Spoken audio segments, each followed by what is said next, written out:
I am Joan Harview, and on behalf of the Dubuque Symphony Orchestra League, welcome to the first Sound Bites of the 23-24 season and our 65th year.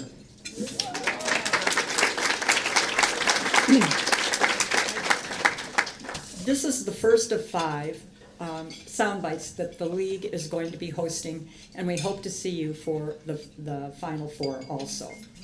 This season, as always, William has included great masterpieces by some of the world's finest composers. Our luncheons offer the opportunity for us to deepen our understanding of these compositions, which then enhances our enjoyment of the concerts. We thank William and his guest artists for taking the time to prepare and join us today. Now a little about the Dubuque Symphony Orchestra League. This is our 57th year. We volunteer our time and raise dollars to support the orchestra and its youth education program and education outreach. Events such as Arts Trek, Adopt a Musician, Concerto competition, and Sound Bites. Last season, our members donated 3,374 hours of their time to manage these initiatives. Can I ask our members to please stand?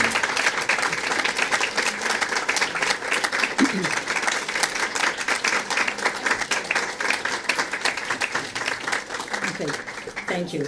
And before I introduce William, I have 2 requests of you. Next month, when you come to Sound Bites, bring a friend. Maybe a friend who hasn't been to a concert. This event may inspire them to attend one and maybe even subscribe. There's plenty of room here.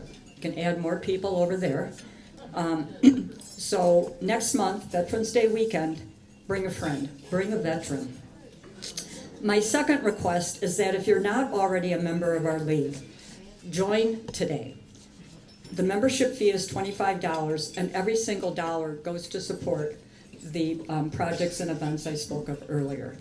57 years ago, we went by the name of Ladies Guild. We are no longer a Ladies Guild. We are the League. And you don't have to be a lady to be a member. So you'll find membership brochures on your table, and I will be happy to collect them from you before you leave. So now it's time for me to turn this over to William and his guests. May I introduce our music director and maestro, William Intriligator.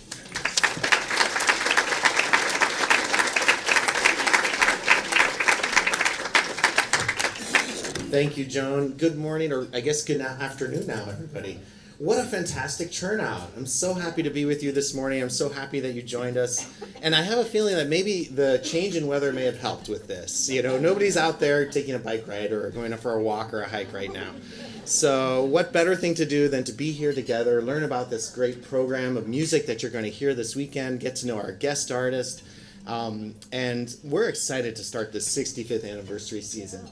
Yeah, it's going to be a great season. Every concert has some really special guest artists, music, collaborations. The orchestra is pumped up about it as well. We can sense the excitement among the players.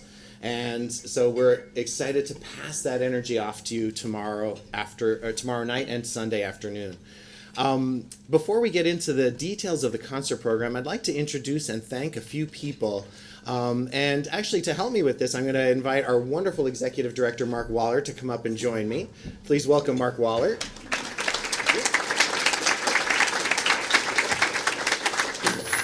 So, Mark, we've had a little bit of a change. We'll just use one mic. Yeah. Okay. We got that technology problem out of the way. Early on. So, Mark, we've had a lot going on with the orchestra, and some of you saw an article in the newspaper this morning, which was wonderful.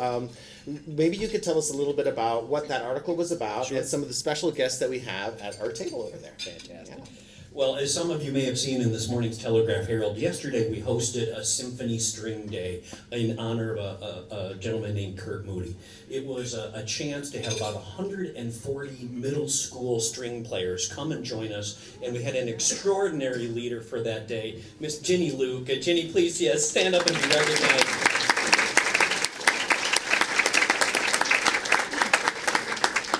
Ginny is born and raised Dubuquer, but has gone on to quite a successful career in music and has played with many, many very famous people on violin and other instruments. She's an extraordinary artist in her own right, but she helped bring these students together, teach them, inspire them, and they had an extraordinary day. And then they also broke off and worked individually with some of our professional Dubuque Symphony Orchestra musicians. So it was a really great day to not only have fun, enjoy their instrument, but also to dig into the music and hopefully inspire them to keep playing music. So again, thank you to Ginny. I also want to recognize Hannah Von Mullard, our Director of Education and Outreach, who did all of the planning for that extraordinary day.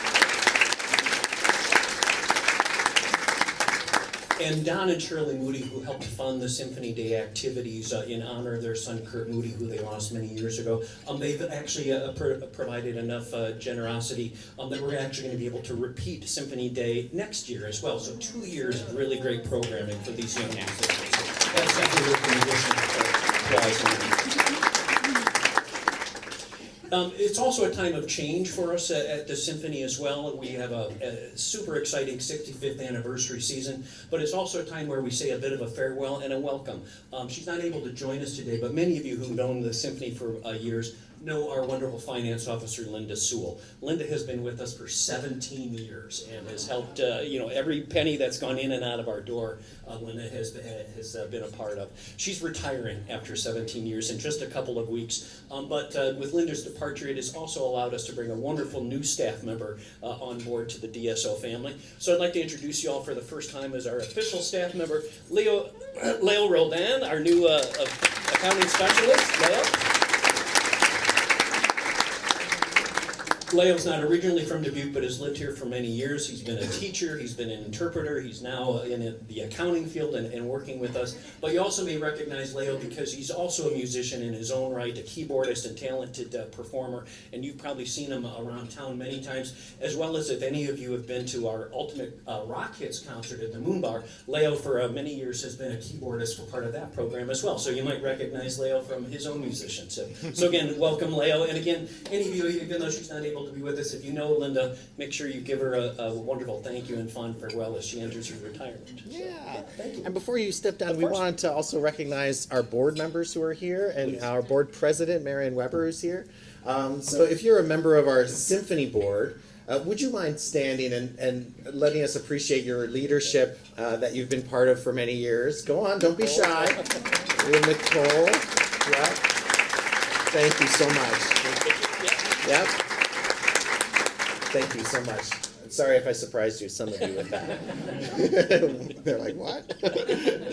And then before Mark leaves, I just wanted to thank him for everything he's doing for the musicians on the production side of things. He's taking care of numerous details for the guest artists, for the players. Yeah, I just wanted to mention before I forget that we have an open rehearsal tonight. This is an opportunity for you to come and see the music being worked on, to have a chance to hear Lorraine perform the wonderful concerto in the fantastic way that she interprets it, and to hear the orchestra come together on that piece as well as the other two pieces on the program. So the rehearsal goes from 7 to 9:30. We ask that people get there by 6:50 at the front doors at the latest. And if you need to leave at the break, you can. Yeah. So that's fine. So come check it out if you're interested. Thank you, Mark. Of course, thank you. Great. Thank you all. Yeah.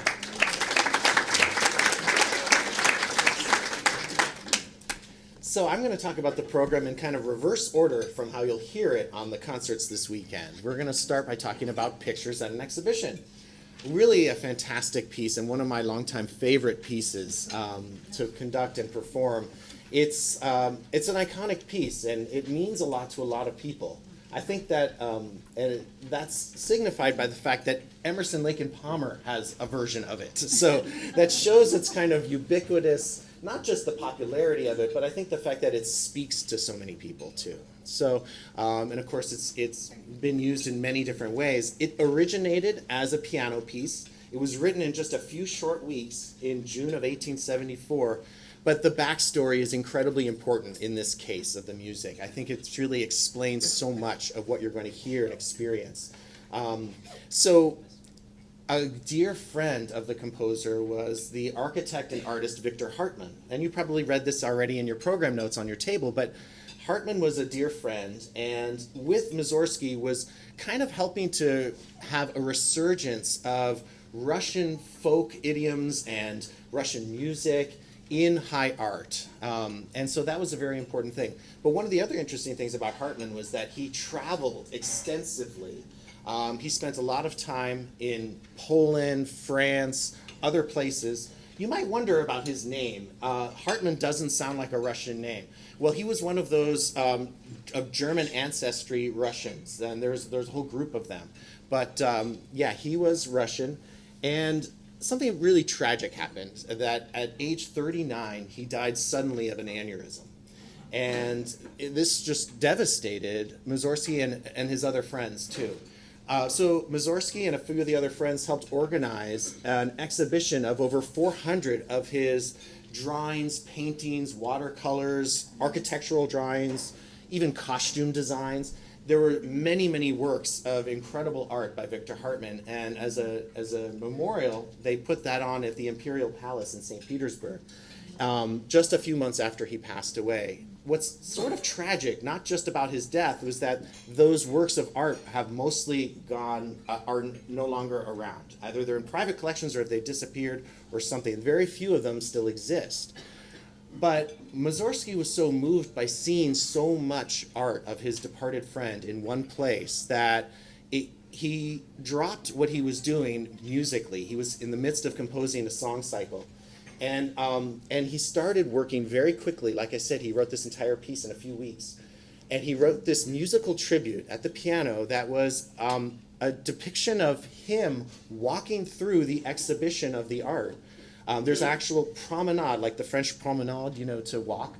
And so it opens with this theme of walking. And with an unusual meter in the music, you can kind of sense that we're kind of walking along. Mussorgsky himself even sort of self-deprecatingly had said, you can see that I'm become fat, and you can hear it in my walking in the promenade. When he described this piece of music, it's like he himself is walking. But even there's something about the way it sounds, and I'll play it for a recording for you in a moment, that you can sort of sense that there's some walking here. But what's interesting is that then it goes to a musical depiction of one of Hartman's paintings, and then another, or an architectural drawing, and things like that. Several of those that inspired the music are lost, but some of them still exist. Now we have a really exciting partnership this weekend with the Bluff Strokes Art Exhibition. And so I had this idea, because sometimes orchestras will project images of the existing Hartman drawings and paintings above the orchestra when they play that part. And I thought that's pretty cool. So we're going to do that. We're going to project Hartman's original, but then after a few seconds, we're going to go into artwork by the Bluff Strokes artists over the past several years who have painted scenes in and around Dubuque area, mostly scenes in a single sitting. It's this whole plain art movement. We're very lucky to partner with Wes Heitzman, Barbara Heitzman, and many of the others. We're so excited to partner with these artists and with the organization itself. It's kind of a new partnership for us. So this weekend, you'll actually not only see and hear the orchestra in its full splendor in this piece, but you'll also have this whole synergy of seeing artwork that is it's not necessarily inspired by this music per se, but that we thought that's a painting that sounds like this movement, and that's a painting that sort of feels like that movement. And there was a whole art to putting it together, and I do want to recognize our Director of Marketing and Outreach, Kathleen Hooper, who has given her artistic eye to deciding which painting goes where. She's done a brilliant job, thank you.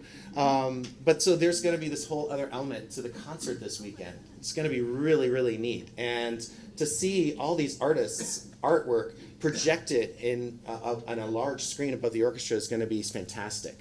Now, there are going to be some parts where we have the artwork go away, especially like during the promenades where there's no art supposedly there. It's supposed to be us. So you'll be able to focus on the orchestra at times as well. So for many years, as I've studied this piece and conducted it, I tried to dig deeper into the background of the piece and figure out, what was exactly being described musically, and, get to know these pieces of art by Victor Hartman, the originals. But now, as I've come back to the piece after so many years, I realize this piece is perhaps not so much about musical depictions of these paintings or drawings. It's about the emotional reactions that we have. It's about Mussorgsky working through the emotions of grief, anger, and disbelief about losing a friend in such a tragic, sudden way. And you can really hear that. I mentioned it to the orchestra at rehearsal yesterday because one of the movements it's sort of the first picture. It's called gnomus, the Latin for gnome. When we think of gnomes, we think of a happy little garden gnome, right?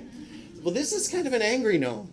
And Victor Hartmann's gnome was a kind of elaborate, like, nutcracker and you can hear like the sound of a nutcracker in the orchestra, by the way.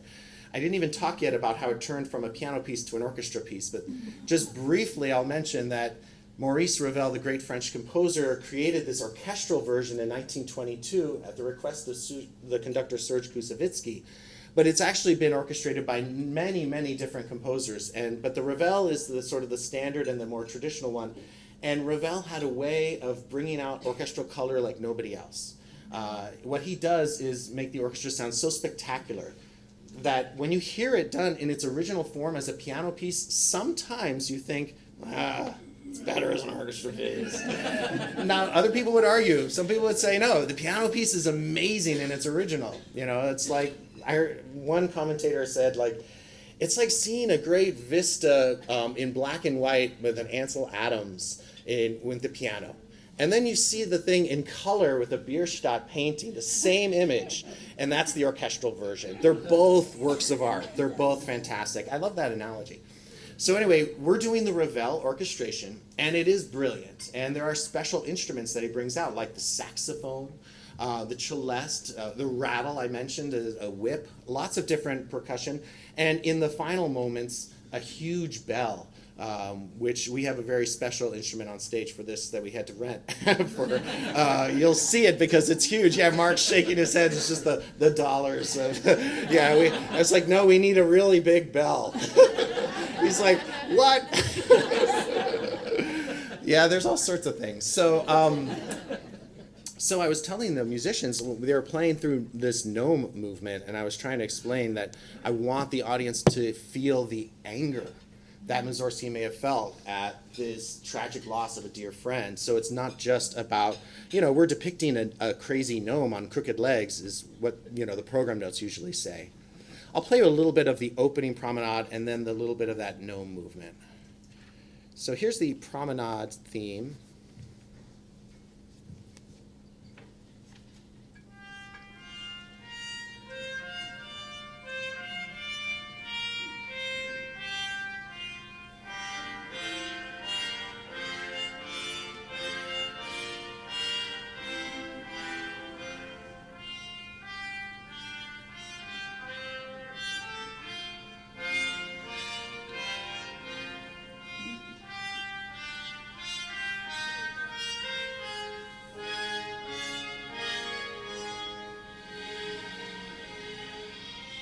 So not only do you get the sense of this kind of unevenness of us walking in that music, but you might have got the sense that there was a kind of a very Russian quality to those chords and that melody itself. And even in the performance, it almost has this quality of the brass players emulating Russian bells, which is a whole thing, and that we'll get to those bells at the end, like I mentioned. But one of the things I wanted to bring up was that Mussorgsky wasn't necessarily the type of composer who did everything by the book. He wasn't like formally schooled. Yeah, he wasn't he a civil servant? I think his parents wanted him to go into that. His family was like a wealthy landowner family that then fell on hard times. As a little kid, he grew up in wealth and splendor, but then the family fortune, they lost it all. And he was a civil servant. He had to work, and he didn't like that. He wanted to be a composer, and then he turned to drink, and alcohol became a big part of his life. But one of the things that's amazing about Mussorgsky, to get back to what I was saying about the music, is that because he's untrained, in a sense, like he didn't go through the formal musical schooling, he has the most original sounds. the most original chords, and something extremely Russian that just doesn't sound like anybody else. Later on, there are some chords. I've been studying this score for years, like I said, and I'm just like, I've never seen anything like that. It could be nobody but Mussorgsky when you hear some of these things that he writes, because it's not like the official correct thing to do. You know, he breaks the rules in these special ways, and even in the ways he sometimes spells out his chords. For those of you who have studied music out there, he has very unusual chords like C flat major and F flat major all the time. It's just very unusual things in this music. So that's one thing I wanted to mention. Now I'm going to get to the gnome. I told you I was going to give you an example of what this really doesn't sound like a garden gnome here.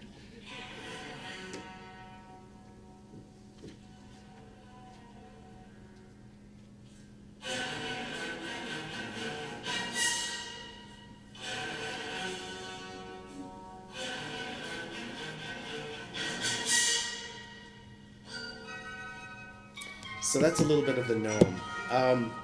After that, there's another promenade movement, and then it goes into one of my favorite movements. They're all like my favorite movements, but this one is really special. It's called the Old Castle, Il Vecchio Castello in Italian. It's interesting that in the score, in the original piano as well as in the orchestration by Ravel, there are so many languages, and you'll see that on the program page. I mean, there's Russian, there's French, there's Italian, there's Polish, there's Latin, all these things, each movement. And that's partly to reflect the fact that, as mentioned earlier, Hartmann traveled a lot. So when, for instance, when Mussorgsky chose a painting to put into this of a Polish ox cart from the Sandomir district of Poland, he gave it the Polish title in the score. But when he's depicting children playing in the Tuileries Gardens in Paris, another painting of Hartmann, he uses French. And so it's that type of thing. So anyway, this Vecchio Castello is, the painting itself, the castle is huge. It looks more Russian than Italian, but there's this little troubadour in the foreground to give you a sense of the scale of it. And this is the one where Ravel used, in a very kind of daring way for an orchestra, a saxophone to play the main melody. In a way, it's like the saxophone and the bassoon are sharing the melody here. And it's very mysterious, and it's almost like Mussorgsky dealing with the memories of his lost friend. It's more grief-filled than anything.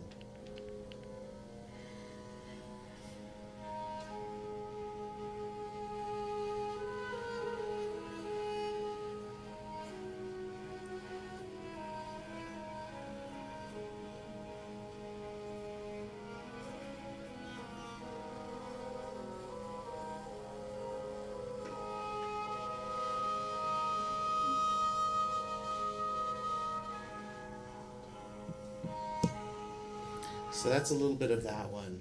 Again, I feel like Mussorgsky was working through these emotions years before Kubler-Ross and the stages of, kind of dealing with that.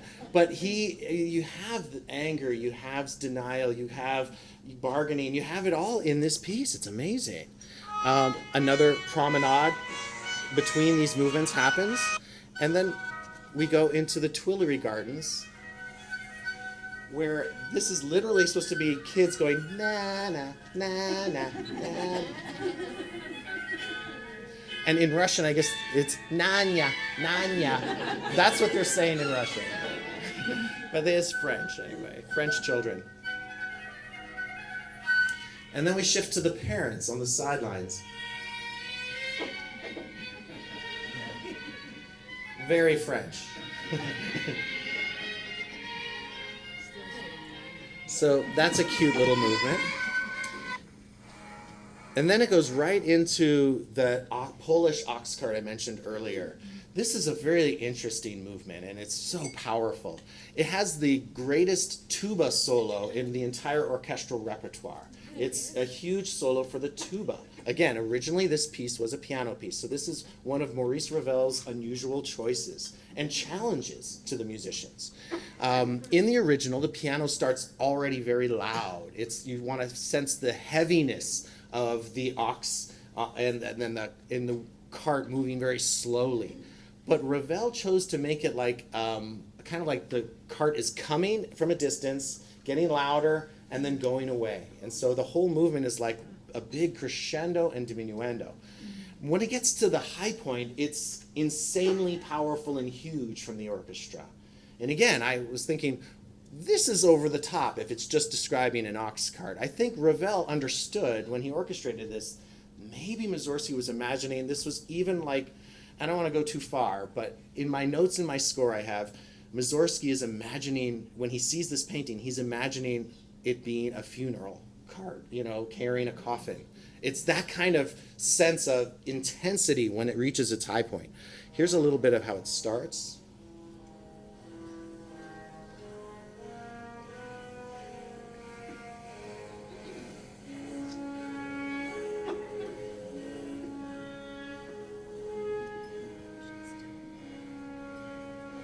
You hear the cellos and basses going boom, boom, boom, boom.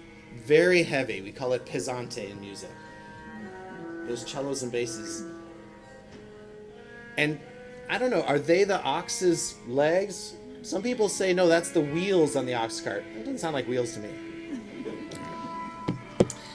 All right. The high point is intense. I warned you. I'm going to jump ahead to it now.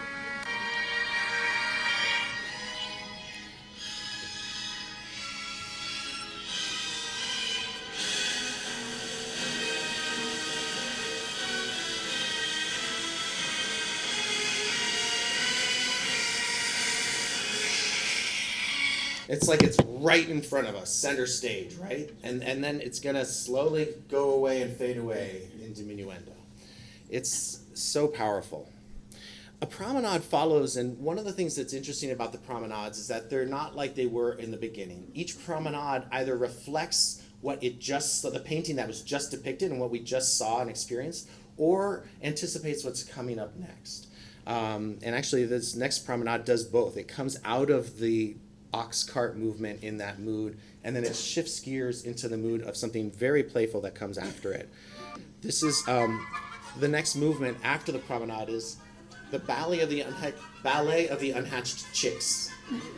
Yes.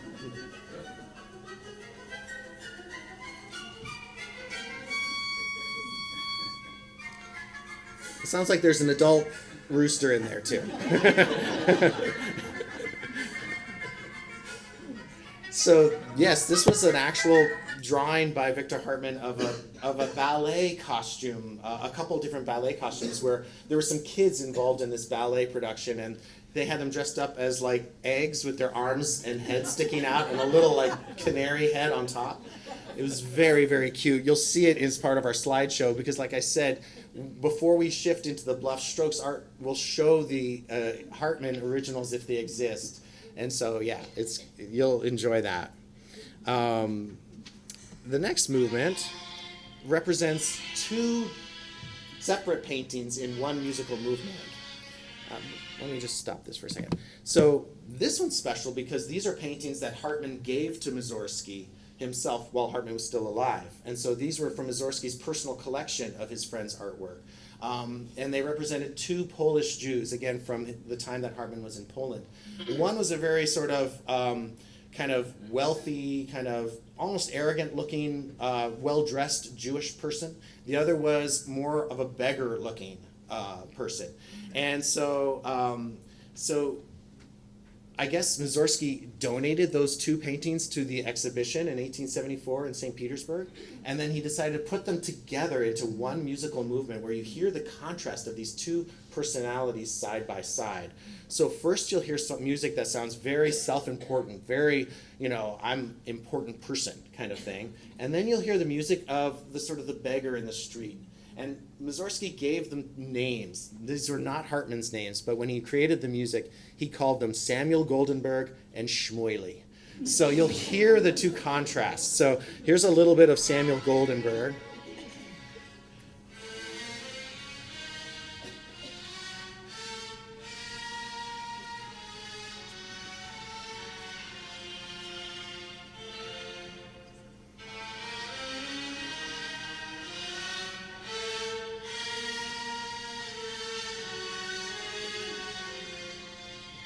And in a moment we'll hear Shmoily, and I want to mention that Ravel chose an interesting choice for this one too, for a music instrument standpoint, a piccolo trumpet, one of the little trumpets.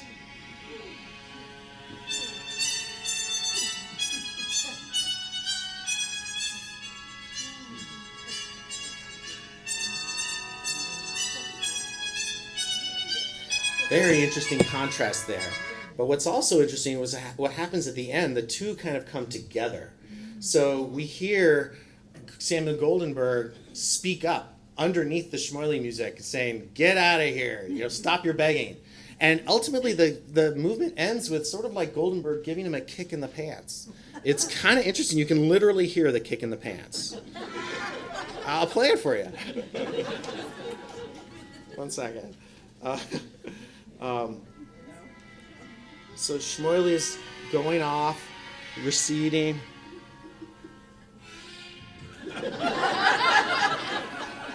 Yeah, there are two of those kicks. I didn't find the right one, but anyway, that was one example. Yeah, and then the music transitions. In the original, there's a promenade here that Ravel left out and goes right into the next movement, which is the French market, with French peasant women arguing, gossiping, telling me the news. It's a great hustle and bustle.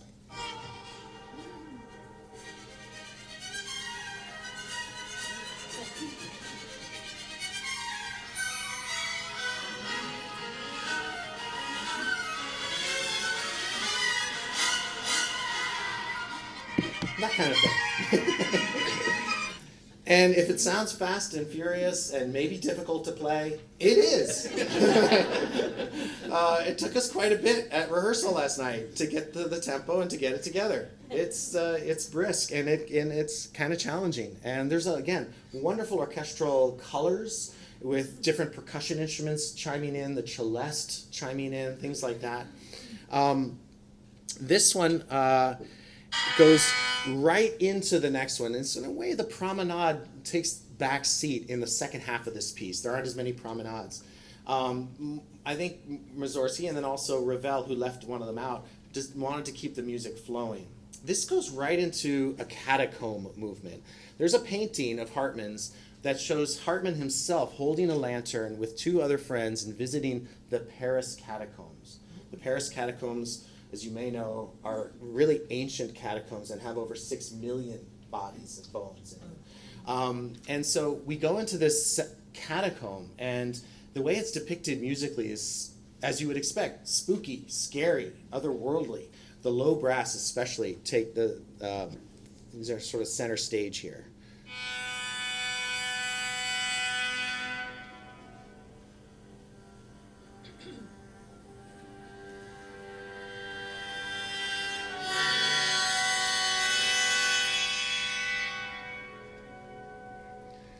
When you get these loud trombones and then French horns echoing it quietly in the distance, you get the sense musically that Mussorgsky created this idea of like reverberation in the music.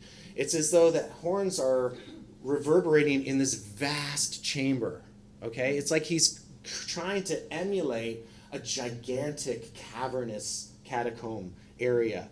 Because something is happening here, we can hear the echo of it way far away over there. And that's kind of what's happening in the brass in this one. This one leads into a promenade that has a special title in Latin, and it says, "Speaking to the dead in a dead language."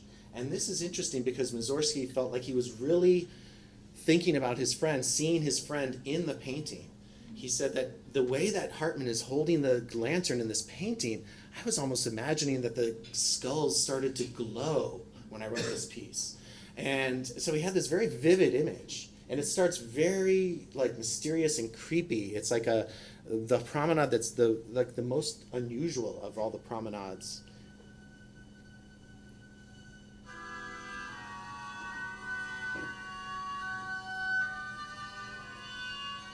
But what's fascinating is the way it ends up. It's as if this is the moment where things change for Mussorgsky in terms of his acceptance of his friend's death.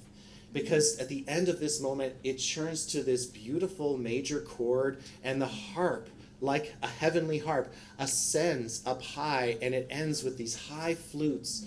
And it's as if he's imagining his friend going to heaven. I'm going to jump to that so you can kind of hear what I'm talking about.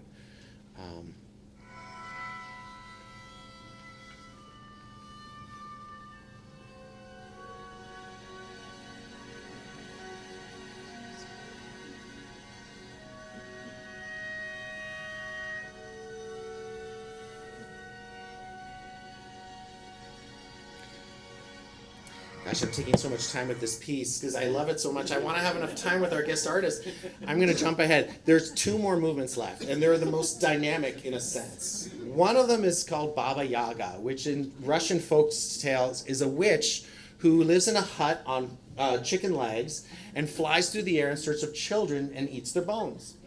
Yes, yeah, so that's Baba Yaga. So Hartman created a clock, a very elaborate clock, design, almost like a Fabergé egg style, but of Baba Yaga's hut on chicken legs, and it's a clock. You can hear a little bit of the ticking of the music in this musical piece, but it's very aggressive. This is the kind of Night on Bald Mountain-like piece. That's another piece of Mussorgsky. This is like that, where you have witches flying through the air, just like Night on Bald Mountain. And that's a little bit of, this is what it sounds like.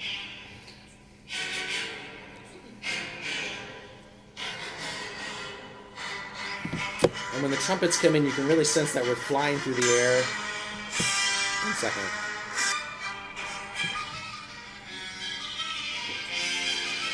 All right. I got to jump ahead because we have to have time for Lorraine, our wonderful pianist. The last movement is the Great Gate of Kiev, and that's the normal title, but the original title in Russian is the Bogatyr Gate in the capital city of Kiev, or Kyiv. And the Bogatyr Gate is important because Bogatyrs are like heroes in Russian legendary tales who have gone on to Valhalla, if you will, an equivalent in Nordic. And so this gate design that Hartman made for this competition to honor Tsar Nicholas's escaping an assassination, it was never built. The gate was never built. What Mussorgsky does musically in this piece is create music that takes that heavenly moment at the end of the catacombs and goes back to that. And it's as if we're talking about the pearly gates here. It's as if the music keeps rising up higher and higher in this glory. Like he wants to imagine Hartman is in a better place. And there are moments where he's doubting it. There are moments where the quiet woodwinds do a Russian Orthodox baptismal hymn in these unusual kind of monk-like thing. And then it comes back to this huge glorious music. It's one of the greatest endings of all orchestral music. Now, there is another piece on the program besides the Mussorgsky and the Grieg, and I'm very excited about it. It's music by a Native American composer named Jerod Tate. Impichchaachaaha is his middle name, which means he of his high corn crib. In his native, Chickasaw, he's a part of the Chickasaw Nation, and he grew up in Oklahoma. But now his music is being played by orchestras all over the country. He's in residence with the San Francisco Symphony. And this is a piece he wrote in 2018 on a youth orchestra commission. So he wrote it with the idea that kids were going to be playing this. And so he chose the Native American rabbit, who in that culture has a sort of trickster-like quality, a sort of sarcastic and challenging kind of trickster quality. So Chokfi is the way they refer to the rabbit. This is a piece for strings and also percussion instruments, and I'm so excited about it. The orchestra sounds great on it, and I think you're going to really, really like this piece. It's something fresh. Between the two big masterpieces, we have this piece by a living American composer. And we're doing our effort to play music of underrepresented groups as we've been doing for several seasons now. And so I'm very excited about that piece. I wish I could talk for 20 minutes on that one. You'll have to come to my Sunday afternoon pre-concert lecture for more. But I have been remiss in having Lorraine sit here waiting to tell us about her and the Grieg Piano Concerto, which is opening the concert, this beloved concerto with a returning guest who's already one of our favorites from the last time when you were here a few years ago. Please welcome to join me up here, Lorraine Min.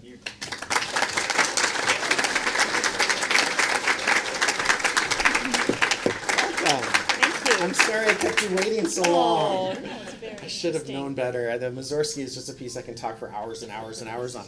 But we are thrilled that you're back in Dubuque, and I know it takes a while to get here from where you live in Canada. I think you were like, oh, it's no big deal, it's just 4 flights. Just? It's crazy what you did to get here, so thank you. And then when we originally scheduled this date, I had no idea that this was going to be like another big sacrifice on your part, because you're missing your family's Canadian Thanksgiving this weekend. Aww. Yeah, I know, sorry, and your daughter coming home from college and everything. So welcome and thank you for being here. We loved it when you performed the Saint-Saëns Concerto a few years ago, and we were just reminding each other last night that you hadn't done Sound Bites because that was so close to after COVID that season we didn't have any Sound Bites. So this is your first time at this event, and it's a great opportunity for these friends to get to know you better. So tell us a little bit about your background. Tell us a little bit about how would you introduce yourself, and and there's so much to tell. And of course, we want to hear about the Grieg, and there's an instrument there if you're willing to play it. Well, just briefly to let you know, I was born in Victoria, British Columbia, Canada, not far from Vancouver, and I grew up in Vancouver since the age of 5, but then left for school actually in the U.S. I went to Interlochen Arts Academy in Michigan at the age of 15 and a half or so, and really thought that my life would be based in the United States, where I stayed for many years. Following that, I studied at the Juilliard School and at Peabody Conservatory in Baltimore as part of Johns Hopkins University, and even worked as a professor for part of that time in the U.S. So I feel very comfortable here. However, the man that I ended up marrying is Canadian, from Toronto, and life was going to be in Canada, which is something that I never imagined, having left home so young, but happy to be based in Victoria, back where I was born now. And I have a very happy, fruitful musical life there. But it's always great fun when I get to come back to my second home, which is the U.S. So that's kind of the short story of my life. And Iowa is, in a way, almost another second home within that home, wouldn't you say? Because you not only have performed with us, but you have performed with a number of orchestras in Iowa. Tell us all the different groups you've played with in this state. Sure, yes, I've really gotten to know many different parts of Iowa, including the airport in Moline. I know where all the washrooms technically are. Illinois.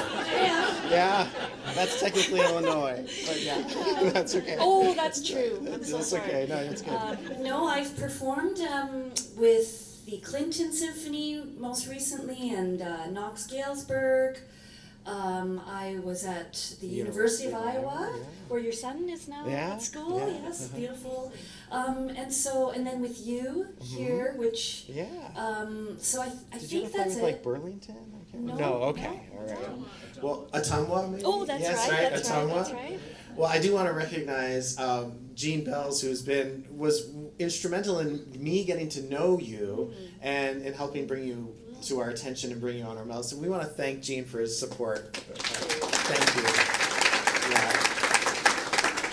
So, and you mentioned your husband, and I didn't want you to gloss over that too much because, of course, we remember when you were both here together last time, and you played each a concerto, where he's the violinist who played the wonderful Bruch concerto a few years ago with us. He will be coming back in April to perform the Tchaikovsky violin concerto with us. So we have the husband and wife bookending the 65th season for us.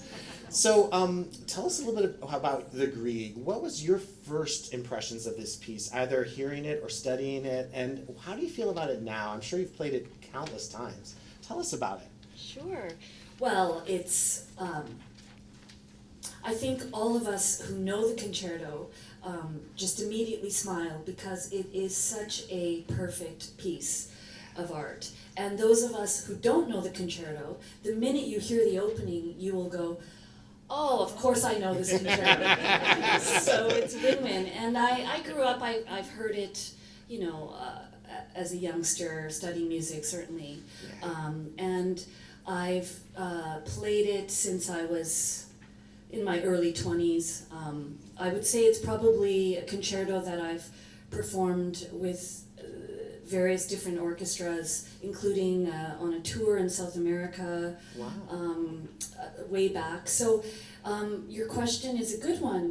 What does it mean to me now? Yeah. Because the pieces that we play, just because you play them more than once doesn't mean that the next performance is going to be a cookie cutter performance of the one before. And not so much because of the music itself, but because we as artists grow as people.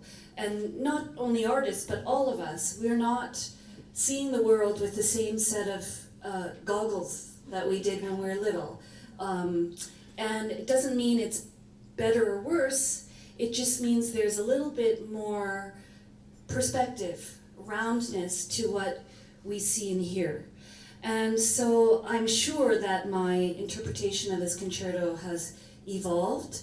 And sometimes, depending on where I am in my life experience or where, my emotions are, the piece is a little bit different. For example, maybe tonight at the rehearsal, I will sound different than I did last night when I played with you. Yeah. It's raining quite a lot, I see, today, so that may affect my mood, who knows? But, just kidding.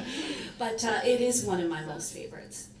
Yeah, I noticed even from when we met one-on-one without the orchestra, and you played it for me, and I was just, the way you let the music breathe and you sing, and of course you're an incredible virtuoso, but one of the things that struck me was your poetic moments that you bring out of this piece are just fantastic. And then, like you said, last night at rehearsal with the orchestra, because the orchestra was on stage, you did something different, and it was even, it was just a whole nother side of it.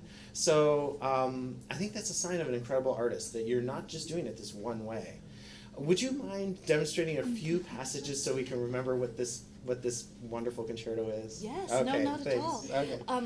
Okay. I wanted to say one thing that makes this concerto so unique is the dramatic opening.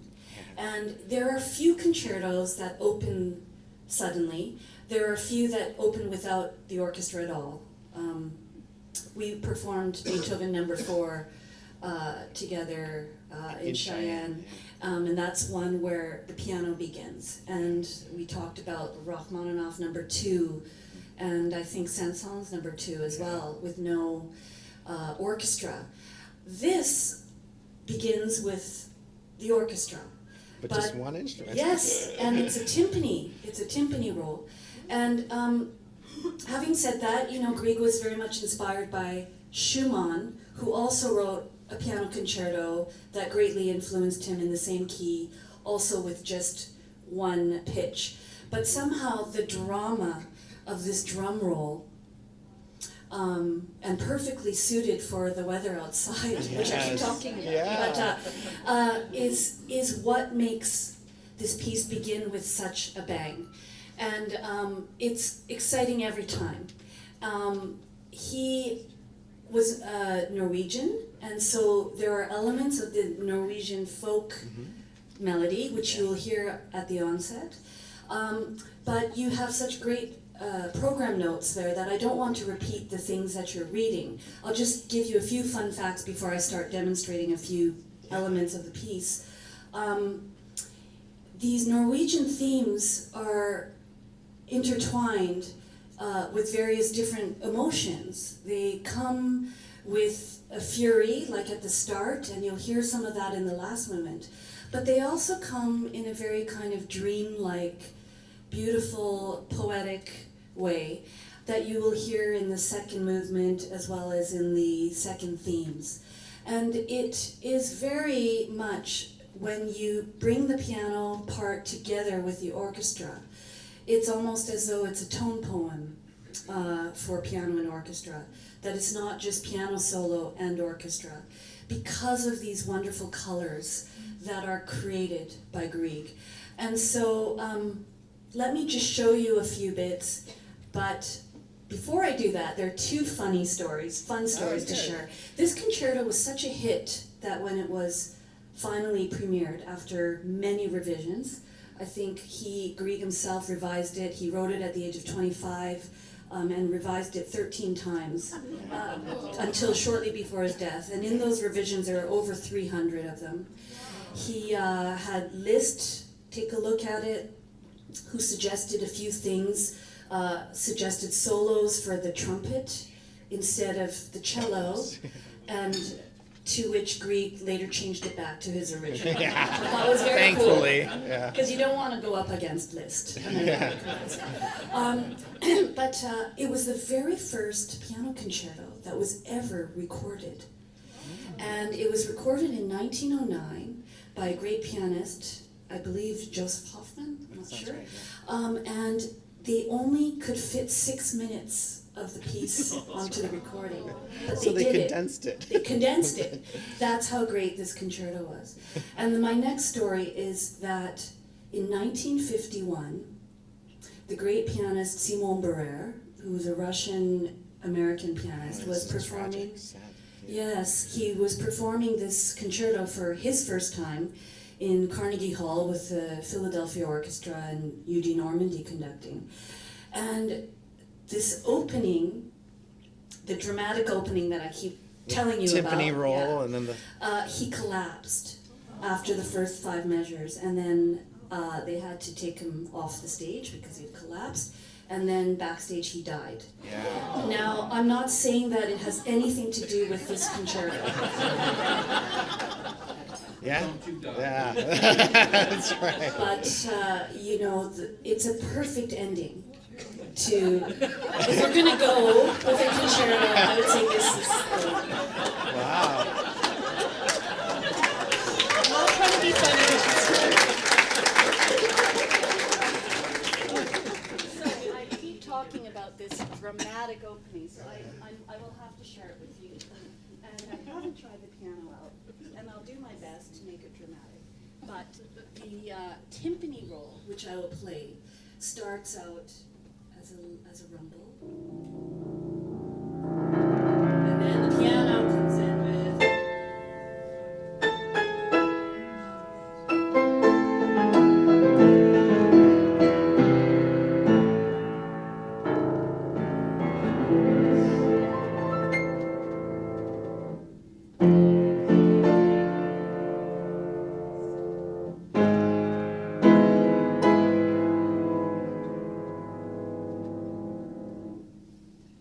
That's it. So, I think it will sound a little bit more dramatic on stage. Yeah. 9-foot instrument. Yeah. And I would imagine that most of you in this room might recognize that melody. Yes? Okay, good. And there you heard this Norwegian folk kind of set of intervals, this half step down and then the major third. And he kind of incorporates this throughout, and I think that's what brings this Norwegian folk element to it. And I don't have to show you all the places in the piece where it exists, but do listen for it when you hear the performance. Play the second movement one. Oh, That's okay, such a beautiful one. I was like, oh. So you may not recognize it if I didn't mention it, but it's here. It's here.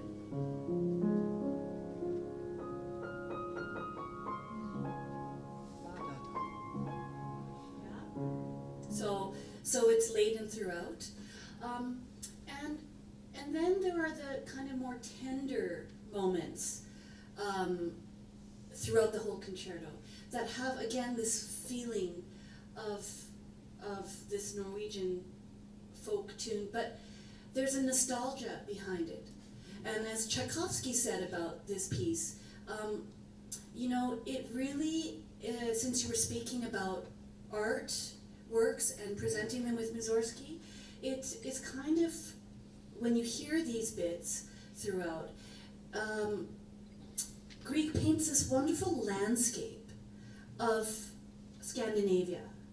He didn't write this in Scandinavia. He wrote it in Denmark, which is not Scandinavia.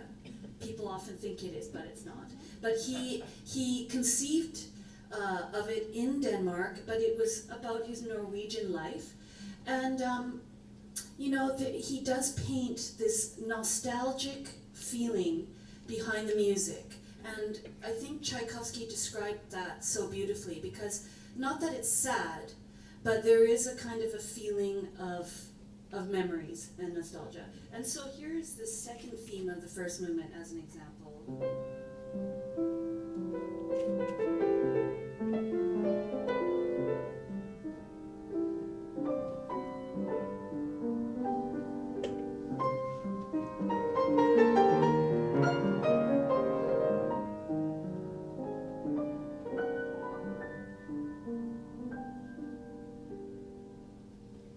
And you'll hear other bits like this in the second movement and as well as in the third. There is intense virtuosity laden throughout as well. I just kind of brought a few of the lyrical bits to you. But the virtuosity is very reminiscent of Liszt in his flourishing powerful octaves throughout. The cadenza in the first movement is just a tour de force, Yeah. really.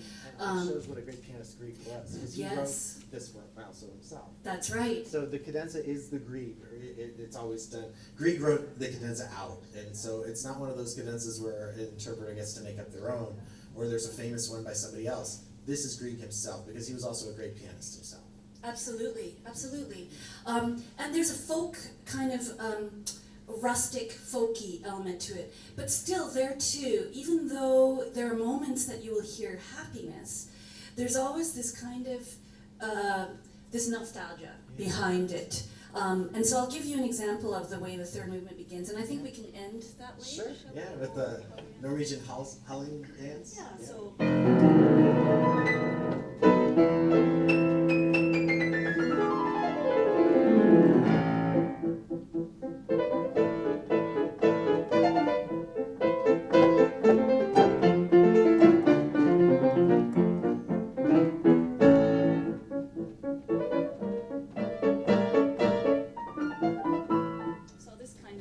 Wonderful, bravo.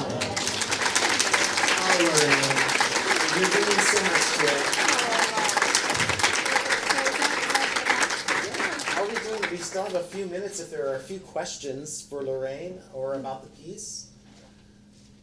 One thing I noticed about Grieg, which I didn't know until this time I was studying about him, was that he actually is of Scottish ancestry. You might wonder about the name Grieg, doesn't sound Norwegian. And his great-grandfather was from the clan Grieg, and well, you can read about it in Wikipedia. It's fascinating. Yeah, they came from Scotland long before, like generations before Edvard Grieg, but it's interesting. Yeah. Very. Thank you so much for everything you're bringing to this and for being here again. And on behalf of the League, we have a special token for you as a sort of welcome back to Dubuque. Our friends at the Dubuque Symphony Orchestra League have been most generous. I'm going to hand it off to Joan again. Joan, do you want to? Sure. Yeah.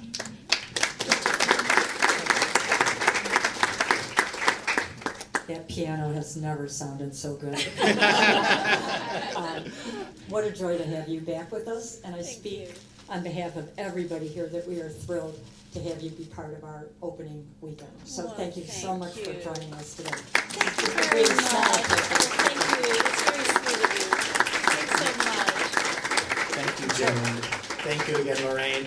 And I do want to put a plug in for next month's concert. It's going to be another special one. And next month's concert happens to fall on Veterans Day weekend. And so we decided to have it be an entirely in honor of veterans concert. What we really love to see is to have the concert filled to capacity with a lot of veterans in attendance. So if you know a vet or if you are a vet, please bring your friends, spread the word. Let's try to get the word out and get them there to honor them. We're going to be partnering with the Dubuque Chorale. We're excited about that.